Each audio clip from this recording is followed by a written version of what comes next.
While the world watches the tensions between the United States, China, and Russia, few realize that Daniel had already outlined exactly where the power that would dominate the last days would emerge. This is not an isolated nation. This is not a solitary leader. This is a political religious system that has spanned millennia, survived the fall of empires, and today positions itself as a global mediator between East and West. In 2025, this power signed historic agreements that no one imagined possible a decade ago. Jerusalem, Washington, Beijing, Riyadh, all capitals now engage in dialogue with this entity. Chapter 7 of Daniel did not describe a distant future. It described our present. And what you are about to discover will completely change your understanding of who truly governs behind the scenes of the world stage. Prepare yourself, because the truth is more frightening than any theory. Chapter 7 of Daniel records a vision so precise that modern critics try to date the book after the events it describes. Impossible, they say, that anyone could have predicted with such accuracy. But Daniel wasn't speculating. He was recording a divine revelation. 4 beasts emerge from the sea. The sea, in biblical prophecy, represents nations and multitudes. Lion with eagle's wings.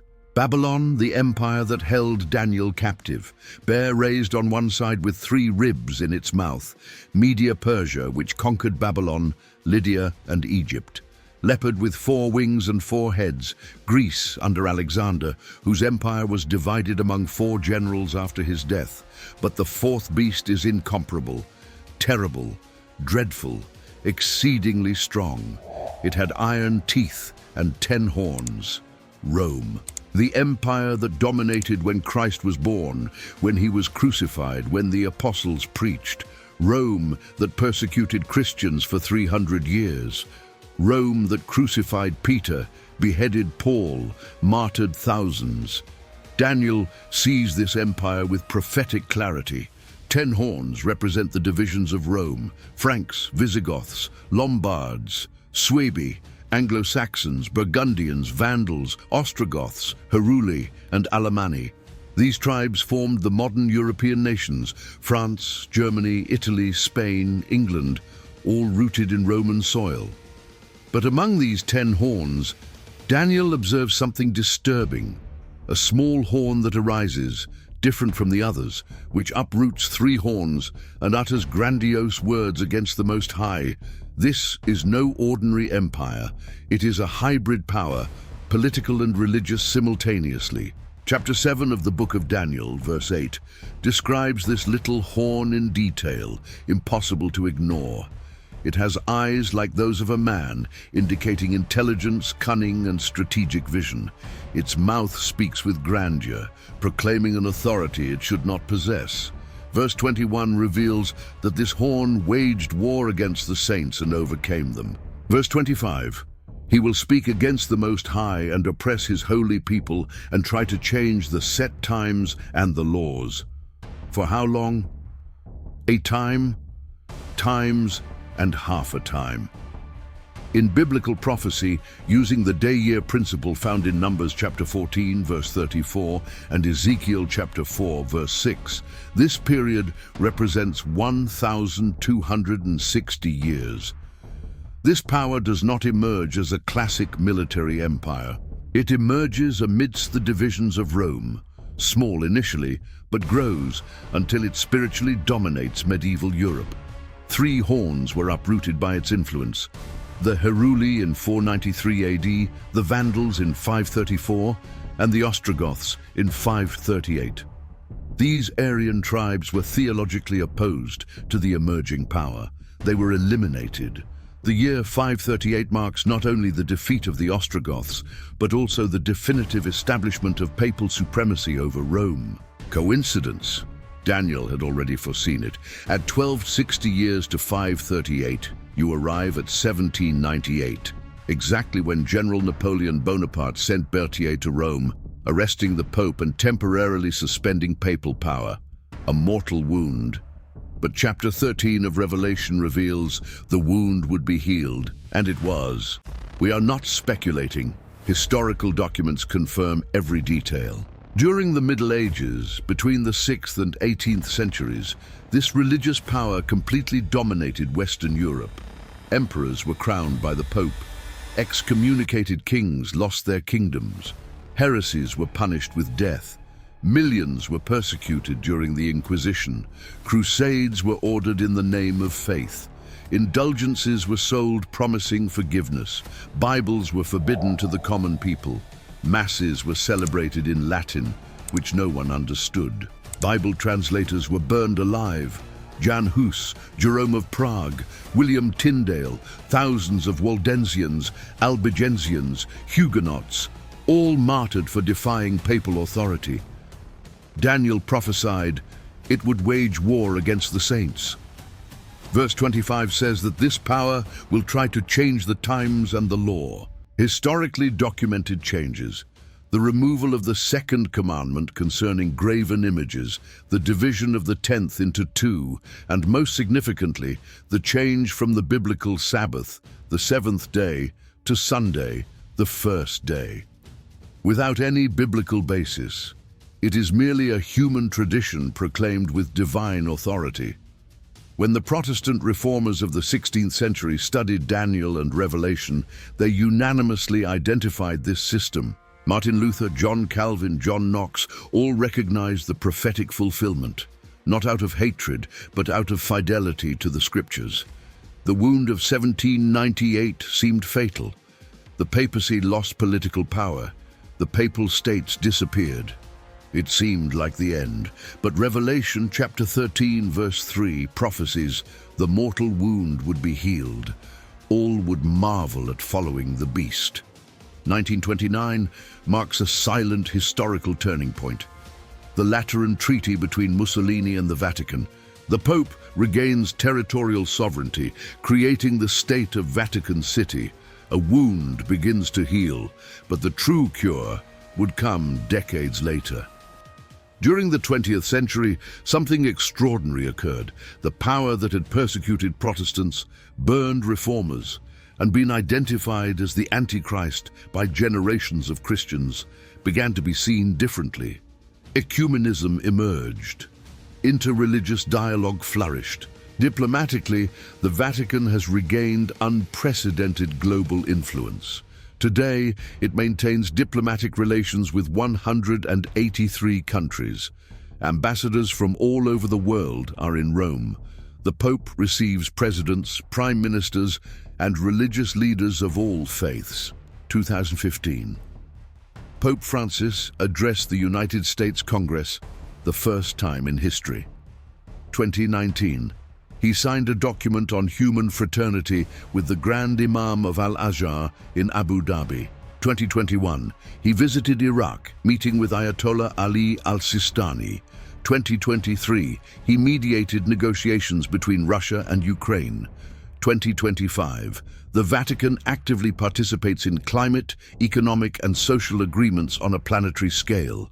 No other religious entity possesses such political reach. The wound has not only healed, the patient is stronger than ever. And the world, it marvels. Not with horror, but with admiration. Exactly as predicted. The beast whose mortal wound was healed receives global worship not for its strength, but for its influence, diplomacy, and universal moral appeal. Daniel chapter 8 offers another crucial perspective. Daniel sees a ram with two horns, Medo-Persia, a goat with one notable horn, Greece under Alexander. The horn breaks off, giving rise to four, the division of the Greek Empire. But then, verse 9, out of one of them came a little horn, which grew exceedingly great toward the south, toward the east, and toward the beautiful land. Beautiful land, Israel. This horn magnifies itself even against the prince of the heavenly host. It takes away the daily sacrifice. It rejects the truth. Rome again, but now detailing its pagan imperial phase and the subsequent religious papal phase. Pagan Rome destroyed Jerusalem in 70 AD. Papal Rome dominated spiritually for centuries. Verse 12 speaks of devastating transgression. The system replaces true worship with human traditions. The 2,300 evenings and mornings of verse 14, prophetically calculated, point to 1844, the beginning of the heavenly investigative judgment before Christ's return. Daniel is troubled by the vision. The angel Gabriel explains, "This relates to the end times, not just with past history. It is a continuous fulfillment until the last days."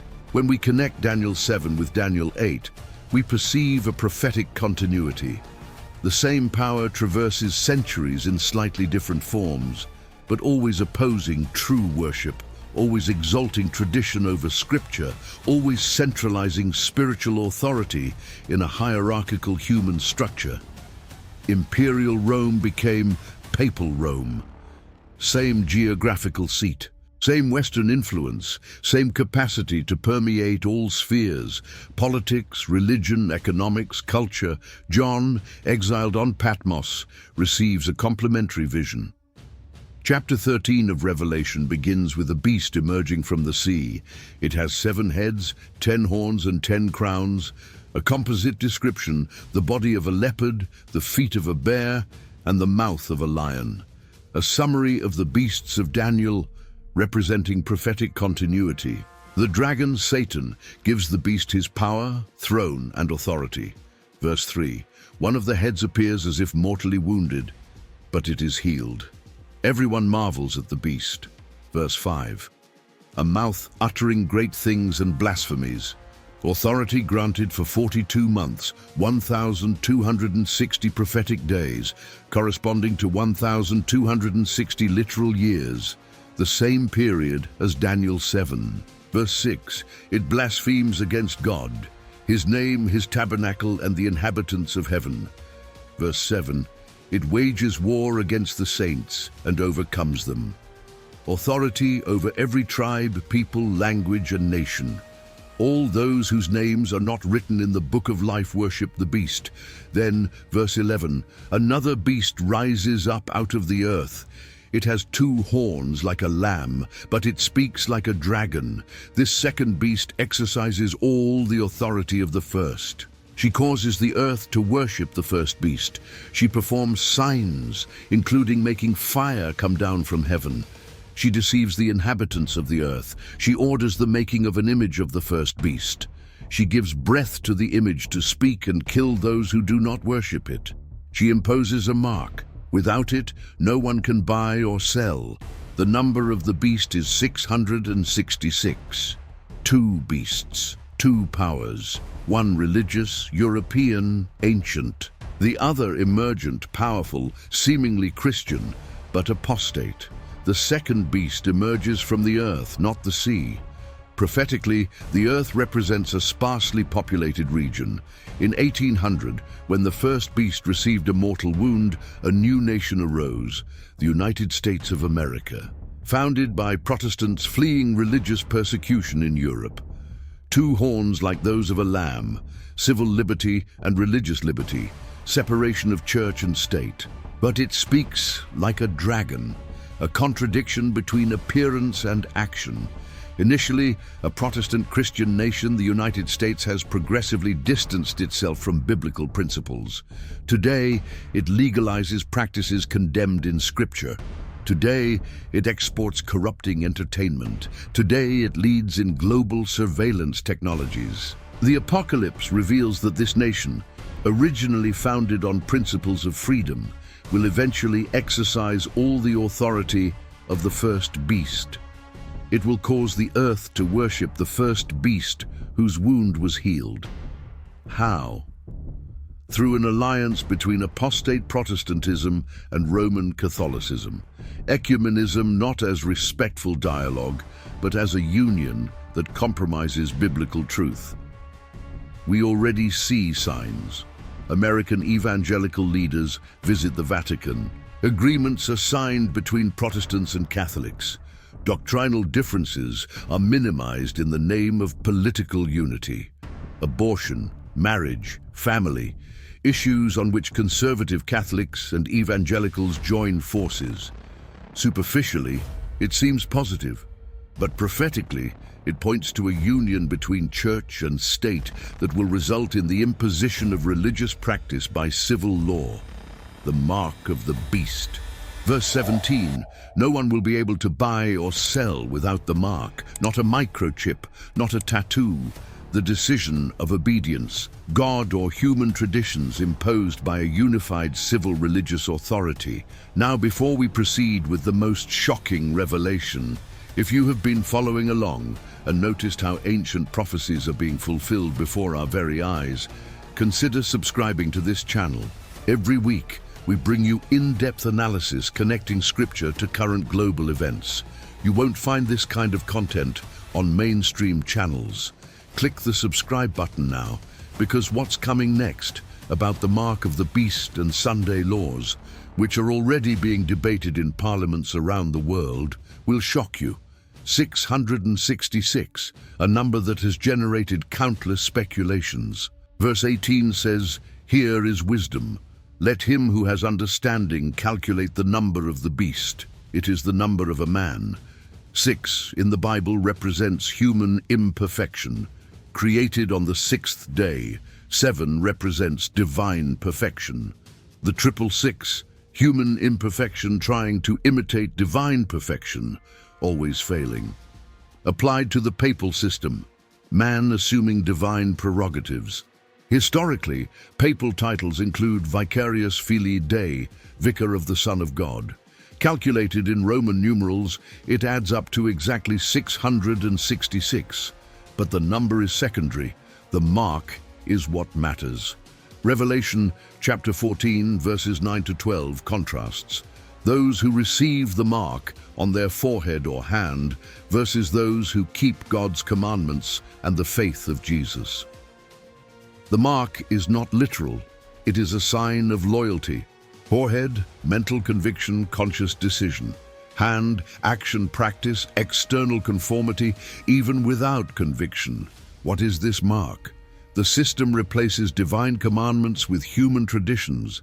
Specifically, the change from the biblical Sabbath, the seventh day, instituted at creation and observed by Jesus and the apostles, to Sunday, the first day, instituted by papal decree in the 4th century without any biblical basis. Exodus chapter 20, verses 8 to 11.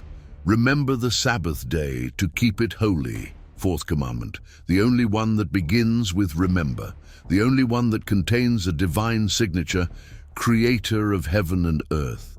When humans change this commandment, they place human authority above divine authority. Does that seem far-fetched? Let's look at the facts. The European Union has been debating laws about Sundays for decades. Germany already has restrictions on Sundays in several states. France legally protects Sundays. Poland recently reinforced the closure of businesses on Sundays. Argentina discussed similar projects. Brazil had bills in progress regarding mandatory Sunday rest. During the 2020 pandemic, several religious leaders, including the Pope, called for reflection on the importance of a common day of rest. Pope Francis, in his encyclical Laudato Si', defends Sunday as a day of rest for environmental protection and social justice. Superficially noble arguments. Workers deserve rest. Families need time together. The environment benefits from a pause in consumption. Who disagrees with that? Nobody. But when civil law imposes religious practice, the prophecy is activated. Revelation chapter 13, verse 15. The image of the beast would cause death to all who did not worship it. Initially, an economic boycott. Without the mark, one cannot buy or sell. Eventually, the death penalty. Does it seem exaggerated? History shows the medieval Inquisition killed dissidents. Medieval Sunday laws punished offenders. When church and state unite, religious freedom disappears. The United States, founded on the separation of church and state, will eventually abandon this principle. Apostate Protestantism will unite with Catholicism to impose the mandatory observance of Sunday, not out of biblical conviction, but due to political, economic and social pressure. Global crises, climate, economic pandemics will be used to justify a return to traditional Christian values. Sunday will be presented as a unifying solution. Most will accept it. The minority will reject it out of fidelity to Scripture. That minority will face exactly what Revelation describes. Europe carries a direct Roman legacy. Brussels, the seat of the European Union, functions as a new secular Rome. But religious Rome, the Vatican, retains spiritual influence. Pope Francis travels constantly. Africa, Asia, the Americas. Each visit strengthens political connections. When he visited the United Arab Emirates, he signed a historic document with Islam. When he went to Iraq, he engaged in dialogue with Shiites. When he spoke at the UN, he promoted a global agenda. Europe is aging demographically. Islam is growing through immigration. Religious tensions are increasing. The proposed solution? Interreligious dialogue led by Rome. The United States, the second beast, possesses unparalleled military power. The world's largest economy, dominant technology, Hollywood exports culture globally. Silicon Valley controls digital platforms used by billions. When the United States and the Vatican align, influence becomes planetary. The Middle East remains a prophetic epicenter. Jerusalem is contested by Jews, Christians, and Muslims. Israel faces Iran, Hezbollah, and Hamas. The Abraham Accords brought Israel closer to Sunni Arab nations against Shiite Iran. But Revelation chapter 16, verse 12, speaks of the Euphrates drying up, preparing the way for the kings of the East. China emerges as a superpower rivaling the United States. Russia allies itself with China, Iran, and anti-Western nations. India seeks a balance between the blocs. The prophecy does not ignore Asia. The kings of the East will participate in Armageddon, the final confrontation before the return of Christ. A battle not only military, but also spiritual. Armageddon means Mount Megiddo in Israel, a symbolic place of ultimate confrontation between good and evil, Christ and Satan, truth and error. Revelation chapter 13, verse 17, no one can buy or sell unless he has the mark. How to implement this globally? Impossible in the past. Today, simple, digital money, central bank digital currencies are being developed globally. China is already testing the digital yuan on a large scale. The European Union is moving forward with the digital euro. The United States is researching the digital dollar. Brazil is implementing PIX, preparing the ground for a fully digital currency. Proclaimed advantages: convenience, security, combating corruption, crime traceability. Disadvantages never mentioned: total control over transactions. The government can block accounts instantly. Every purchase is monitored. Financial privacy disappears. Combine digital currency with digital identity. Several countries already implement or plan a single digital identity containing biometric data, medical history, financial, criminal, and educational records. The European Union has proposed a European digital wallet. India has Aadhaar, a biometric system that covers 1.4 billion people. China operates a social credit system that punishes undesirable behavior with restrictions on travel, loans, and jobs. Now imagine a future global crisis: climate, economic, pandemic. Governments present a solution: a unified digital identification system linked to a digital currency, controlled by a central authority, which requires compliance with certain practices, including the observance of a common day of rest. Those who accept participate in the economy. Those who refuse are excluded, exactly as described in Revelation. Technology finally allows the literal implementation of the mark of the beast. Not a physical tattoo, a complete digital control system. Chapter 9 of Revelation describes angels imprisoned by the Euphrates River. The sixth trumpet releases an army of 200 million. Interpretations vary, but the Euphrates geographically runs through Syria and Iraq, a region dominated by Islam. There are 1,800,000,000 Muslims in the world. They are not enemies of true Christianity. Many sincerely seek God, but prophetically, the conflict between Israel and the Arab world remains relevant.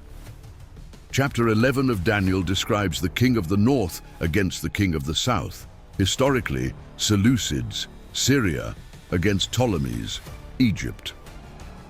Prophetically, opposing powers in the last days. Some identify the king of the north as the Romano-European religious power and the king of the south as Islamic powers or secular atheism. Current conflicts reflect ancient tensions. Iran versus Israel, Sunnis versus Shiites, Islamic terrorism against the West. But Revelation reveals that false religious systems will eventually unite. Babylon, in chapter 17, is described as a prostitute who intoxicates nations. Seated upon many waters, peoples, multitudes, nations, languages. The final ecumenism will include not only apostate Christianity, but dialogue with all religions. Pope Francis openly promotes this. Interreligious documents signed, Abrahamic house in Abu Dhabi, mosque, synagogue and church side by side, powerful symbolism, message, all religions lead to the same God, seductive lie. Jesus said, I am the way, the truth and the life. No one comes to the Father except through me. John 14:6. Salvation exclusively through Christ crucified and resurrected. Any system that denies this is Antichrist, regardless of how inclusive or tolerant it may seem. Latin America rarely appears in prophetic analyses. A mistake. A region with 650 million inhabitants, a nominally Catholic majority. The Vatican has profound historical influence. Pope Francis, the first Latin American pope, has strengthened continental connections. Brazil, the world's largest Catholic nation in terms of faithful, is undergoing intense political, economic, and social transformations. Evangelicals are growing rapidly, but their theology is largely superficial, focused on prosperity, not prophecy. Few study Daniel and Revelation seriously. When a global crisis arrives, when Sunday laws are proposed as a solution, Latin America will readily accept them. Culture already traditionally celebrates Sunday. Minimal resistance. Colombia, Argentina, Chile, Mexico, all historically Catholic nations, politically unstable and economically dependent, easily influenced when international pressure is applied. Furthermore, Latin America faces chronic violence, endemic corruption, and persistent poverty. A population desperate for order, security, and stability, willing to trade freedom for peace. That is precisely what the Antichrist will offer, not through obvious oppression, but through seemingly beneficial solutions.